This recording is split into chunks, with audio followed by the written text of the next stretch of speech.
Sendiri sampai bingung loh, kan di media tiba-tiba dibilang gini, oh iya sudah ada persetujuan bahwa nanti Pak Prabowo jadi presidennya, Pak Ganjar jadi wakil presidennya. Aku terus di rumah melongo.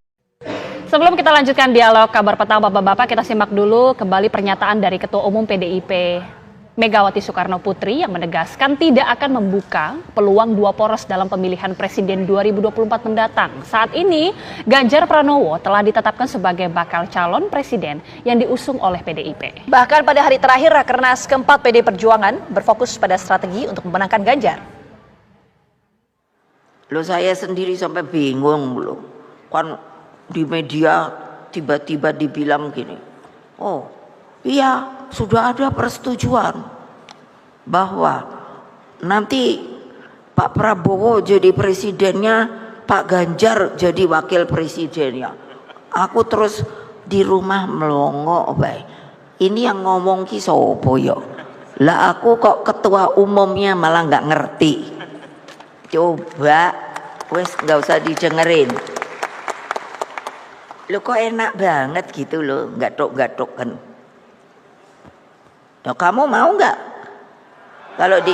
Bukan, kalau ada cewek cakep, ada laki ganteng, tapi nggak sama-sama tune in, terus mau, digatok-gatokkan gitu, ayo.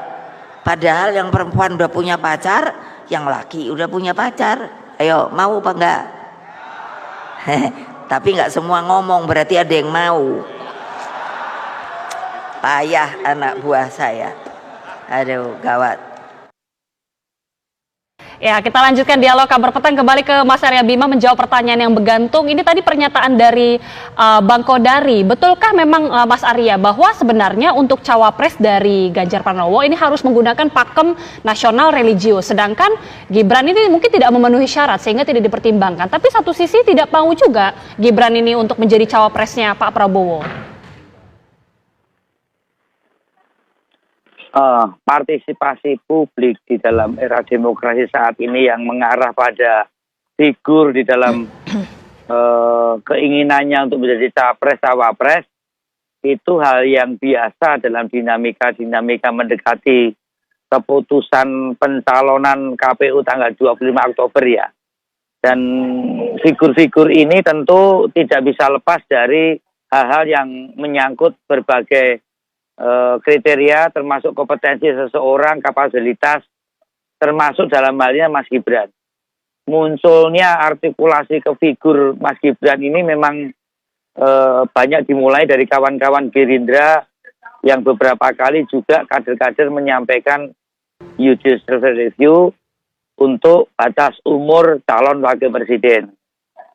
Disitulah kemudian PDI Perjuangan banyak ditanya. Tapi sekali lagi bahwa komunikasi politik itu sah-sah saja. Tapi begitu kita masuk komunikasi politik di dalam kaitan konstitusi, itu juga harus masuk dalam koridor konstitusi. Persoalan Mas Gibran disebut-sebut sebagai calon wapres, wah kita PDI Perjuangan sangat bangga, matur nuwun banget.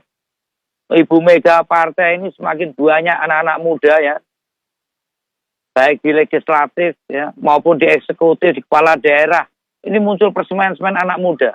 Bahkan calon legislatif kita muda-muda hampir ada sekitar 30 di seluruh Indonesia. Yang kita perhitungkan nanti di bawah 30 akan masuk 5-10 orang. Ini membanggakan sekali, termasuk Mas Gibran disebut-sebut. Ini kebanggaan, tapi sekali lagi kita tidak membahas karena konstitusi kita tidak memungkinkan bicara soal capres-cawapres ini dalam kriteria umur di bawah 40 tahun.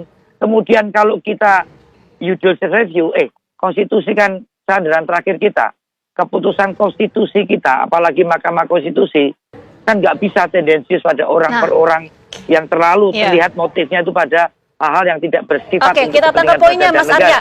Jadi tidak ada pembahasan di internal PDIP terkait nama Mas Gibran karena memang di konstitusi tidak memungkinkan. Saya mau ke Mas Budi kalau gitu.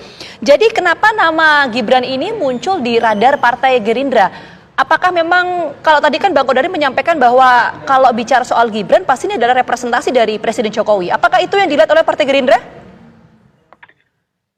tadi saya sudah sebutkan ya Mbak, bahwa memang ini nama Mas Gibran ini kan muncul karena memang ada suara, ada aspirasi, harapan, representasi anak muda demi kepemimpinan bangsa Indonesia ke depan. Dan saya rasa itu tidak jauh dari memang prestasi yang telah Mas Gibran tunjukkan sebagai wali kota Solo.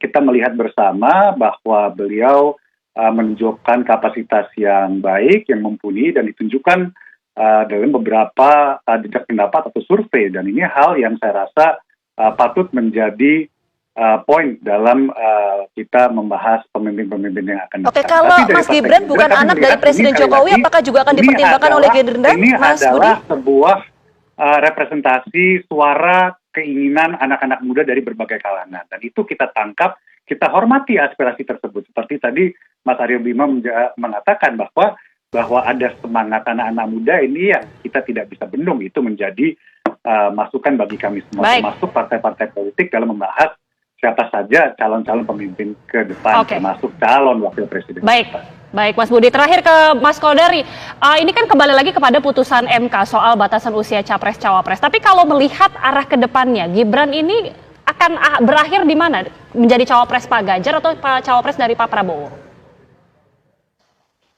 Ya kalau disetujui oleh MK ya sekali lagi, dan ya mendengarkan pidato Bu Mega, lihat pola-pola PDI Perjuangan selama ini, dan terakhir statement dari Mas Arya Bima, kelihatannya sih agak sulit bagi kemungkinan Ganjar Gibran.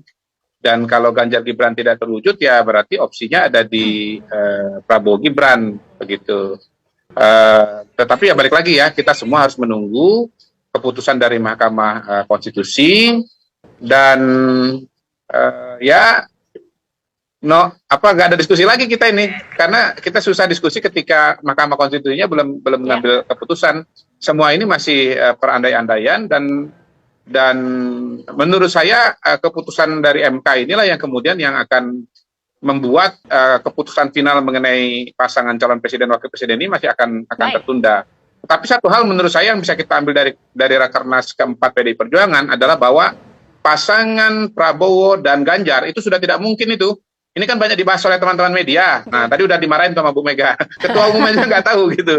Jadi paling tidak dari Rakernas keempat ini kita bisa mendapatkan satu update politik yang sangat penting, bahwa jangan lagi ngomong soal Prabowo Ganjar. Oke, gitu. Bang Dan Kodari. kita sudah realistis saja bahwa Prabowo akan maju, Ganjar akan maju, dan tinggal dilihat nanti siapa wakil presidennya. Begitu. Termasuk nanti kita lihat uji materi di MK seperti apa ya, dan dinamikanya seperti apa. Sekali lagi terima kasih banyak untuk Bang